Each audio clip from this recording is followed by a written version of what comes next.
എന്താ സുനന്ദേ? ഞാൻ ഗോപാലേട്ടനെ ഒന്ന് കാണാൻ വന്നതാ. എന്താ കാര്യം? എനിക്കൊരു സ്വന്തം ചേട്ടനുണ്ടെങ്കിൽ പറയുന്നത് പോലെ പ്രധാനപ്പെട്ട ചില കാര്യങ്ങൾ പറയാനാണ് ഞാൻ വന്നത്. പറയൂ. അച്ഛൻ കിടപ്പിലാണ്. ബില്ല് മാറിയിട്ടില്ല. എന്റെ വീട് ആകെ തകർന്നു. ഞാൻ അറിഞ്ഞു. എന്റെ വീടിനെ രക്ഷിക്കാൻ ഇനി ഞാൻ മാത്രമേ ഉള്ളൂ. നിനക്ക് എന്ത് ചെയ്യാൻ കഴിയും അനിയത്തി?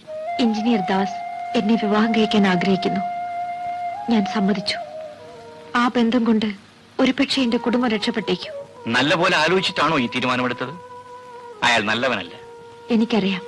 പക്ഷേ അയാൾ വിചാരിച്ചാൽ എന്റെ കുടുംബത്തെ സൃഷ്ടിക്കാനും സംരക്ഷിക്കാനും കഴിയും. എന്തോ എനിക്ക് തോന്നുന്നില്ല. ഞാൻ പറയുന്ന വിശ്വസിക്കൂ. ഞാൻ ഈ വിവാഹത്തിന് സമ്മതിച്ചത് അച്ഛനും ചിറ്റമ്മയ്ക്കും തീരെ ഇഷ്ടമില്ല. അവർ നിന്നെ സ്നേഹിക്കുന്നത് കൊണ്ട്. ഗോപാലേട്ട, എന്റെ ഈ തീരുമാനത്തിൽ എന്തെങ്കിലും പാളിച്ച പറ്റിപ്പോയാൽ എന്നെ സഹായിക്കുമോ? അനിയത്തി, ചിലപ്പോൾ അയാളെ നന്നാക്കിയെടുക്കാൻ നിന്റെ നല്ല മനസ്സിന് കഴിഞ്ഞേക്കാം. നിനക്കൊന്ന് വിശ്വസിക്കാം. നീ എനിക്ക് എന്റെ സരോജിനിയെ പോലെയാണ്. എന്റെ സഹായം നിനക്ക് ആവശ്യമുള്ളപ്പോ അത് തീർച്ചയായും ഉണ്ടാവും. മതി, എനിക്ക് തൃപ്തിയായി. ഞാൻ വിവാഹത്തിന് ആരെയും ക്ഷണിക്കുന്നില്ല. പക്ഷേ ചേട്ടനോട് വിവരം പറയണമെന്ന് എനിക്ക് തോന്നി. അതുകൊണ്ടാണ് ഞാൻ വന്നത്. ഞാൻ പോട്ടെ. ദൈവം നിനക്ക് നല്ലത് വരുത്തട്ടെ.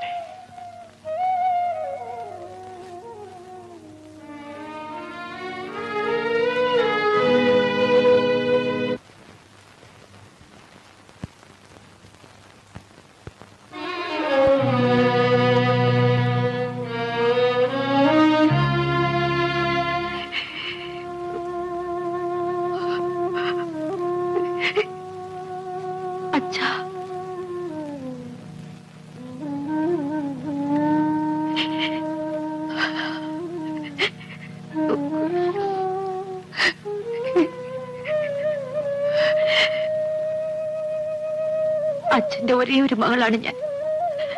അച്ഛന്റെ സാന്നിധ്യത്തിൽ വെച്ച് എന്റെ വിവാഹം നടത്താനുള്ള ഭാഗ്യം എനിക്കില്ലാതെ പോയി.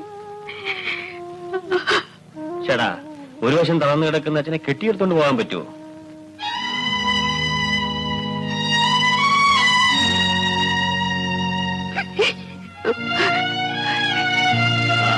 ഞങ്ങൾ അങ്ങോട്ട് പോവുക.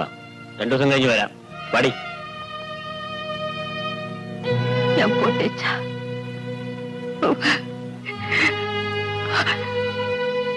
അച്ഛാ, ഞാൻ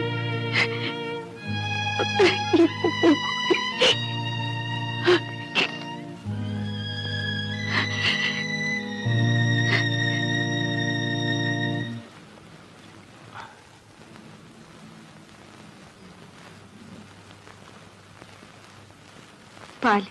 നോ, പാലിനേക്കാൾ വിസ്കിയാണ് എനിക്ക് പ്രിയ. അതവിടെ വെച്ചേക്ക്.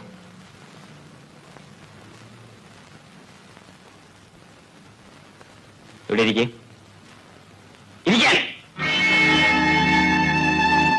നിനക്ക് എന്തിനാടി ഈ സാരി? വാടി ഇവിടെ. ഇവിടെ വാടി. എന്താടി, വിസ്കിയുടെ മണം നിനക്ക് പിടിച്ചില്ലേ? നിന്റെ ആ കോളേജ് കാമുകനില്ലേ, ആ പിച്ചക്കാരൻ ചെറുക്കൻ, അവൻ കുടിക്കില്ലായിരുന്നു? നിന്റെ നേതാവ് ഗോപാലൻ പട്ടച്ചാറയമല്ലടി മുങ്ങുന്നത്? പറയടി. എനിക്കറിയില്ല. നിനക്കറിയില്ലേ? ആ, അന്ന് നീ കാറിൽ വെച്ച് എന്റെ ഏത് കവിളിലാ അടിച്ചത്? ഓർമ്മയില്ലേ? ഈ കവിളി. ഇവിടെ ഒരു ഉമ്മയ്ക്ക്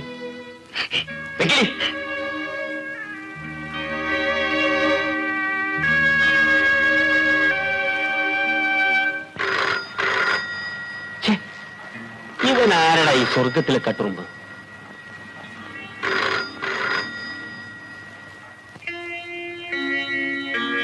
Yes, Engineer Das here. ഓഹോ ഓഹോ, ആ ശരി.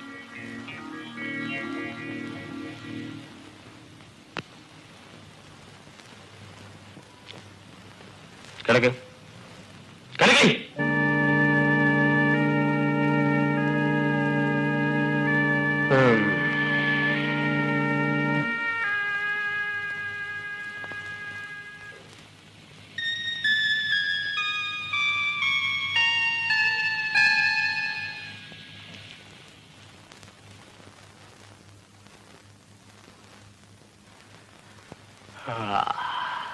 നീ എഴുന്നേറ്റോ?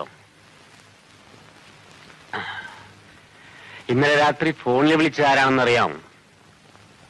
നിന്റെ ചിറ്റമ്മ. രാത്രി നിന്റെ അച്ഛൻ ചത്തുപോയെന്ന്. കളന്ന് കിടന്ന് മനുഷ്യ മെനക്കെടുത്താതെ നേരത്തെ ചത്തത് ഭാഗ്യം. ആ, നീ വേണമെങ്കിൽ പോയിക്കോ. എനിക്കല്പം ജോലിയുണ്ട്. ഞാൻ വരുന്നില്ല. അയ്യോ,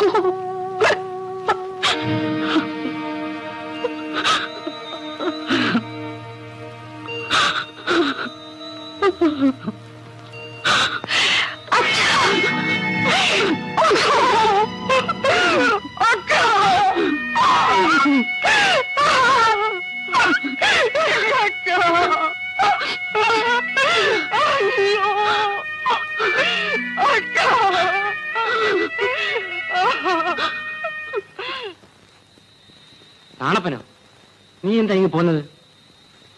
പൊന്നമ്മ ഒറ്റയ്ക്ക് കിടന്ന് ഉറങ്ങത്തില്ല, അതുകൊണ്ട് ഞാൻ അങ്ങോട്ട് പോന്നു. ആ പൊന്നമ്മ അവളിവിടെ ഇല്ല. ഇല്ലേ? നീ വരത്തില്ല എന്ന് വിചാരിച്ച അവളെ അമ്മ വന്ന് അവളെ വിളിച്ചോണ്ട് പോയി. അമ്മയോ?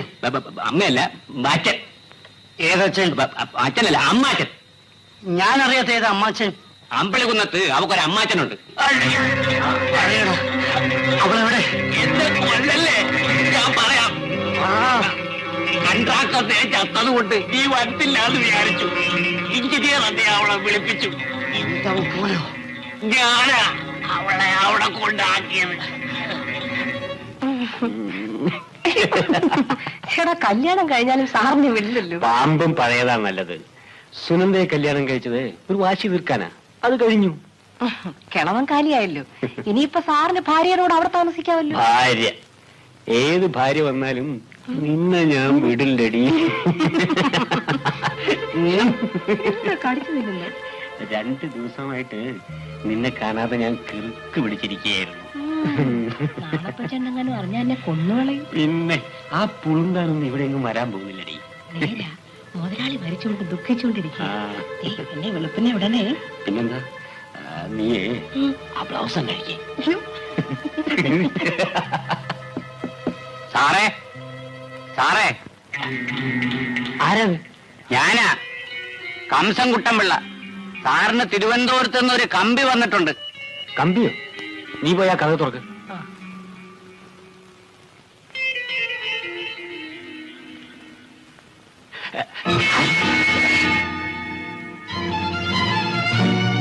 നാളപ്പനോ? അല്ല, ആണപ്പൻ.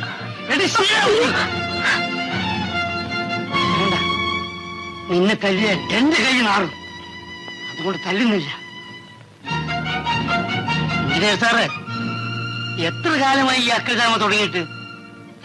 നിങ്ങളൊക്കെ മാന്യന്മാരായതുകൊണ്ട് ആരുടെ പാത്രത്തിൽ വേണമെങ്കിലും കൈയിട്ട് വരാമല്ലോ.